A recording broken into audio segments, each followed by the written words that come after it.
बेसन की रेसिपी जो बहुत हेल्दी है और आप डेली बेसिस पे लंच टाइम में खा सकते हो।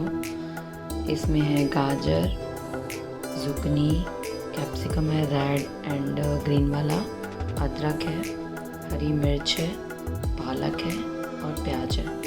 तो ये सारी जितनी आपके पास सब्जियां हो आप सारी सब्जियां डाल सकते हो। अभी मैंने फ़िलहाल ये सब्जियां ली हैं जो मेरे पास ऑलरेडी हैं, और बाकी के क्या इंग्रेडिएंट लेने हैं वो भी देखो आप। सबसे पहले मैं डालूँगी इसमें बेसन और 2 स्कूप डालूँगी, 2 चीज़ें पड़ेंगी। तो इसमें डालूँगी बेसन, इसमें डालेंगे ड्राई इंग्रेडिएंट। ये थोड़ी सी घर की कुटी लाल मिर्च है, धनिया पाउडर है, जीरा है, हींग है, हल्दी है और पिंक सॉल्ट है। मैं पिंक सॉल्ट यूज़ करती हूँ, वाइट सॉल्ट यूज़ नहीं करती हूँ। तो अब ये सारे ड्राई इंग्रेडिएंट हम इस बोल में मिक्स कर देंगे बेसन के साथ। इसमें हम सारी चीज़ें मिक्स कर देंगे।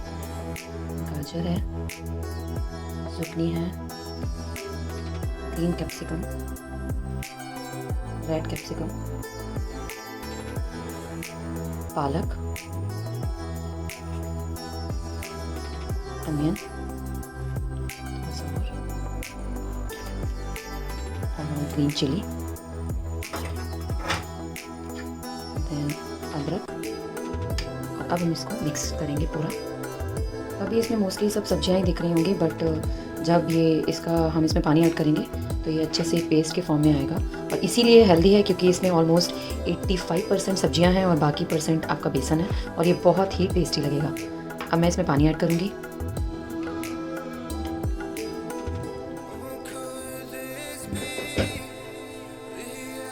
इसमें ऑलमोस्ट 1 कप पानी गया है और ये इतना लिक्विड है। अब इसको हम अच्छे से नॉन स्टिक पैन पे इसको पकाएंगे।